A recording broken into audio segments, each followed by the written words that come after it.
मैं तो अपने लोगों का हीरो हूँ या नहीं हूँ भाई? हूँ या नहीं हूँ? ये चर्चा तो बहुत है कि अक्टूबर नवंबर में चुनाव, ये मतलब कंफर्म है अक्टूबर? मैं मेरे अनुभव के आधार पर मैं कह सकता हूँ अक्टूबर नवंबर में चुनाव होगा।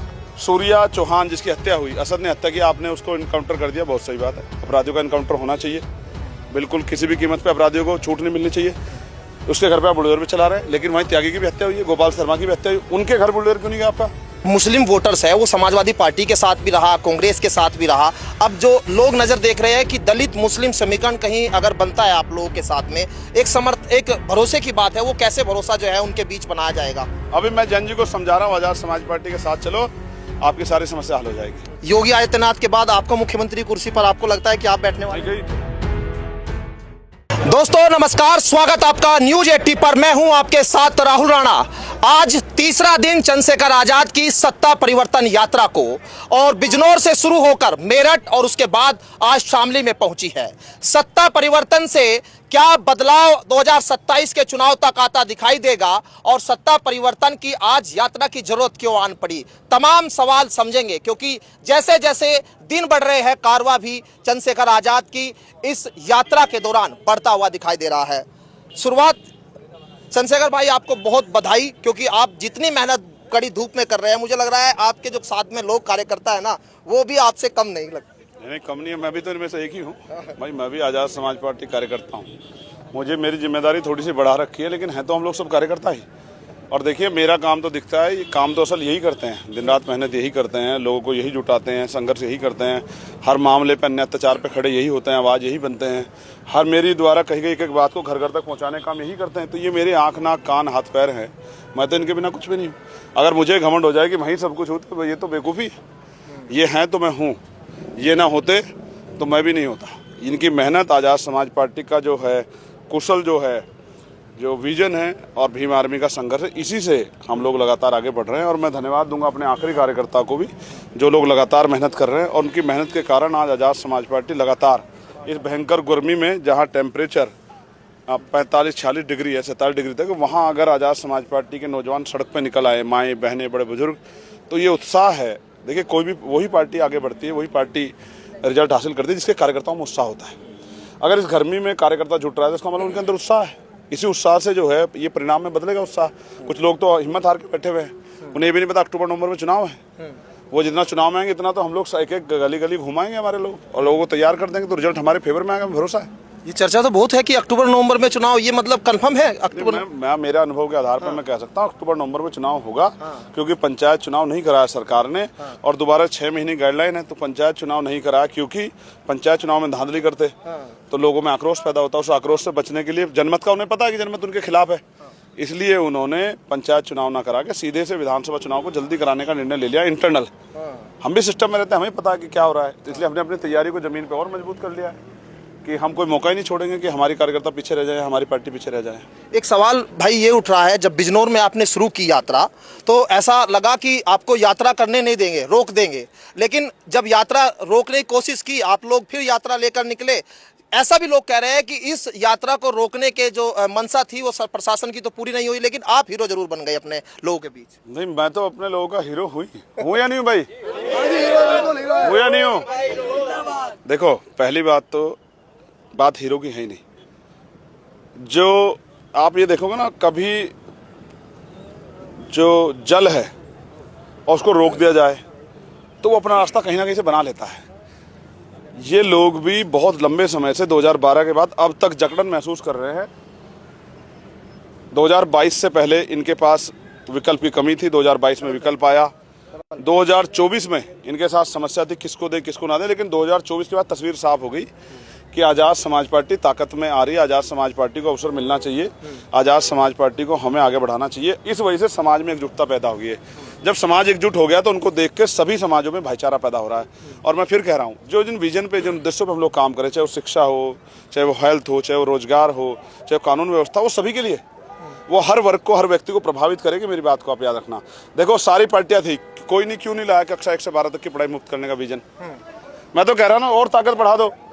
मेडिकल MBBS की, MD की, PhD की, BTC की, BEd की, पॉलिटेक्निक की, BTech की, MTech की, MBA की, MCA की, मास कम्युनिकेशन, सारी पढ़ाई में जो है जनता के कदमों में लेके चला जाऊंगा, इतने उस आसान उसमें कर दूंगा कि जनता के हाथ में चली जाएगी पढ़ाई, की जनता नौजवान पढ़ाई करे और बड़े से बड़ी जो है डिग्री हासिल करके पूरे देश में जाकर दुनिया में जाकर रोजगार करे।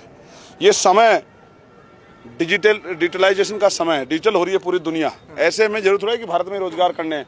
कितने लोग हैं जो वर्क फ्रॉम होम कर रहे हैं, तो रोजगार की कमी नहीं है, बस शर्त यह है कि उनको तैयार किया जाए।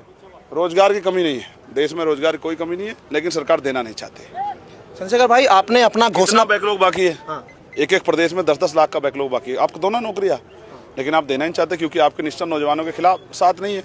आप तो नौजवान को इतना कमजोर करना चाहता हो कि आपकी रैली में यात्रा में झंडा उठा घूमता रहे, आप उसको रोजगार देना नहीं चाहते। आपने चंद्रशेखर भाई अपनी रैलियों में एक तरह से घोषणा पत्र में कहा, कई सारे सवाल आपने शिक्षा पे उठाए। आपने कहा कि हम जो है गरीबों को घर देंगे, लेकिन आपने जो दो महत्वपूर्ण चर्चा जो मीडिया में हो रही है दो चीज़ों पर, कि बुलडोजर की आपने बात की, जो ये बुलडोजर की कार्रवाई होती है। दूसरा आपने कहा कि यहाँ पर जो ये फर्जी इनकाउंटर है, ये सीधे सीधे योगी को आपकी चुनौती मानी जा रही है। जबरदस्ती आप लोग चुनौती वगैरह में ध्यान दे रहे हो, ये कोई चुनौती का विषय नहीं है। कानून व्यवस्था अच्छी होनी चाहिए, न्यायपूर्ण होनी चाहिए, सबके लिए होनी चाहिए। अगर कानून व्यवस्था अच्छी होगी तभी तो लोगों का न्याय में भरोसा बनेगा। तो मैं क्या कह रहा हूँ कि झूठे इनकाउंटर नहीं होने चाहिए, लॉ को कानून को अपना काम करते रहने देना चाहिए, न्यायपालिका का सम्मान होना चाहिए। और जो बुलडोजर के नाम पे आज आप कोई कहीं अपराध हुआ है, आपके पास अभी इन्वेस्टिगेशन भी नहीं है, लेकिन आपने क्या किया, किसी घर बुलडोजर चला दिया। आप कौन हो बुलडोजर चलाने वाले? आपको घर पता है घर कैसे बनता है?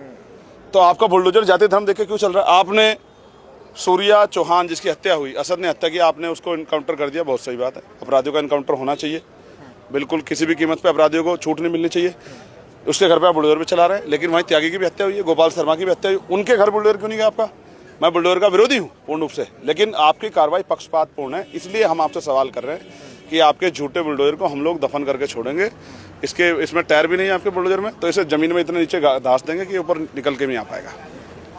चंद्रशेखर भाई, एक सवाल ये कि जो मुस्लिम वोटर्स है वो समाजवादी पार्टी के साथ भी रहा, कांग्रेस के साथ भी रहा, अब जो लोग नज़र देख रहे हैं कि दलित मुस्लिम समीकरण कहीं अगर बनता है आप लोगों के साथ में, एक भरोसे की बात है, वो कैसे भरोसा जो है उनके बीच बनाया जाएगा?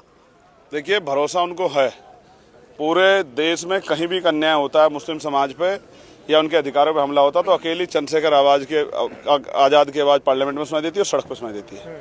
भरोसा उनको है, लेकिन मैंने जितना मुस्लिम समाज को समझा है कि वो जो वोट देता है वो ये देख के देता है कि भारतीय जनता पार्टी भी हार जाए और कोई योग्य व्यक्ति भी चला जाए। देखिए, एनडीए अलायंस था, तब भी उन्होंने मुझे वोट देके नगीना से भेजा। तो इसका मतलब आप समझते हैं, समीकरण बनेगा तो वो आज़ाद समाज पार्टी के साथ आ जाएंगे, क्योंकि कोई उनकी आवाज़ नहीं उठा रहा है। आवाज़ कोई उठा रहा है, उनकी लड़ाई को लड़ रहा है, तो आज़ाद समाज पार्टी लड़ रही है।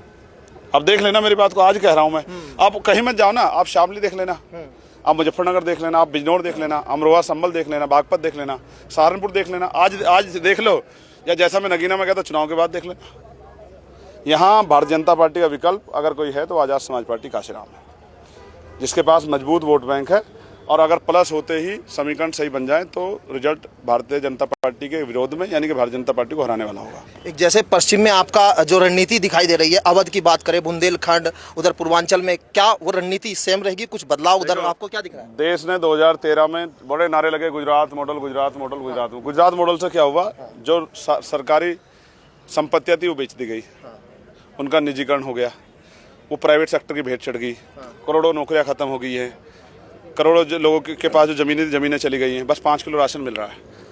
नगीना मॉडल उसका अल्टरनेट है। नगीना का मतलब ये है हक वंचित शोषित समाज की एकता से न्यायपूर्ण बनी शक्ति जो लोगों के जीवन में बदलाव लाएगी, विजन के साथ। एजुकेशन, हेल्थ, रोजगार, तरक्की, स्वाभिमान सम्मान, धार्मिक, सामाजिक, राजनीतिक जो है आज़ादी, स्वयं हर व्यक्ति के लिए सभी का सम्मान, सभी को आगे लेके बढ़ने की बात, महिलाओं का सशक्तिकरण, महिलाओं को रोजगार, महिलाओं की सुरक्षा, किसानों को उनकी फसल के दाम, प्रमोशन में रिजर्वेशन, SC ST OBC को, अति पिछड़े समाज को 15% अतिरिक्त आरक्षण, पुरानी पेंशन, तमाम बेरोजगारी भत्ता, ये सब नगीना मॉडल है। एक खबर आपने देखी होगी, आज दिल्ली में जैन जी जो है अपना प्रदर्शन कर रहे हैं वहाँ पे। हाँ, तो करेगा ही ना, जैन जी क्या करेगा? अभी मैं जैन जी को समझा रहा हूँ, आज़ाद समाज पार्टी के साथ चलो, आपकी सारी समस्या हल हो जाएगी। वरना प्रदर्शन तो हम लोग पिछले 15 साल से कर रहे हैं, वो तो बेचारे आज कर रहे हैं। मैं तो इन्हीं मुद्दों को लेकर पिछले 15 साल से 20 बार हम लोगों ने जंतर मंत्र पे आंदोलन किए। सब लोग गए थे नहीं गए थे भाई? ये सब लोग जंतर मंत्र को देख के आए कि उस चीज़ उसके जानते हैं। मैं फिर कह रहा हूँ, उनको भी, जो लोग उनकी परमिशन रोक रहे थे, उनको भी डर है कि ऐसा ना हो इनकी परमिशन रोको, चंद्रशेखर ना आ जाए, इसलिए कह रहे हैं कि परमिशन ले लो, आंदोलन कर लो। समझे? आप यहाँ देखो कितनी हमारी परमिशन रोकी, कितने हमारे लोगों को डिटेन किया। जहाँ जिसने हमें परमिशन दे दी उसी के यहाँ जाकर डराने धमकाने लगी पुलिस की भाई यहाँ परमिशन मत लो, यहाँ से हट जाओ। तो ये कोई लोकतंत्र है क्या? ये तो डंडा तंत्र है। इस डंडा तंत्र का इलाज भीमार में आजाद समाज पार्टी करेगी। मेरी बात को आप याद रखें। एक आखिरी बस सवाल, योगी आदित्यनाथ के बाद आपको मुख्यमंत्री कुर्सी पर आपको लगता है कि आप बैठने वाले हैं? नहीं, चित्तौड़ साहब बैठ सकते हैं, ये मौसम साहब बैठ सकते हैं, डीपी सिंह साहब बैठ सकते हैं, कमल भाई बैठ सकते हैं, ये प्रवीण साहब, सब लोग बैठ सकते हैं। मैं तो कार्यकर्ता हूँ, मैं तो इनमें सबसे कम काम करता हूँ, ये सबसे ज़्यादा काम करते हैं सब लोग। हमारे प्रदेश अध्यक्ष जी हैं, ये हमारे भाई इरफान, सब लोग बैठ सकते हैं, रविंद्र भाटी जी हैं, किसको ना है? हर कोई हमारे यहाँ, देखिए लोकतंत्र है हमारे यहाँ। अगर असल लोकतंत्र है तो हमारे यहाँ, ठीक है, जहाँ नेता भी कार्यकर्ता भी सब लोग एक परिवार के रूप में काम करते हैं। अब तो सब पार्टी के दावे करने लगे कि मैं इतनी सीटें जीतूंगा, आप क्या कहेंगे पार्टी के लिए? कितनी मैं दावे नहीं करता, दावे का काम तो मैंने उनको दे रखा है, धीरेन्द्र शास्त्री जी को। अच्छा, अब मैं मुख्य प्रधानमंत्री से कहूंगा कि वो उनसे आग्रह करें कि नीट की पेपर जहां लीक हुआ है उसको बता दे, जिन्होंने पेपर लीक किया है तो उसको पकड़वा के उस अपराधी को सजा मिल जाए। काहे को सीबीआई ढूंढते फिर रहे हो? पर्ची निकाल देंगे बाबा, आप कह दो उनसे और बता दो कि आर्थिक मंदी कब दूर होगी, ये भी बता दे वो। अभी एक दिन बोल गए थे वो सरकार खिलाफ, अगले दिन ट्यून बदल गई। समझ रहे हो? यहाँ तो बाबा कुछ नहीं, यहाँ तो राजनीतिक शक्ति जिसके पास है, बाबा भी उसी को प्रणाम करते हैं। ये बात समझ जाओ आप।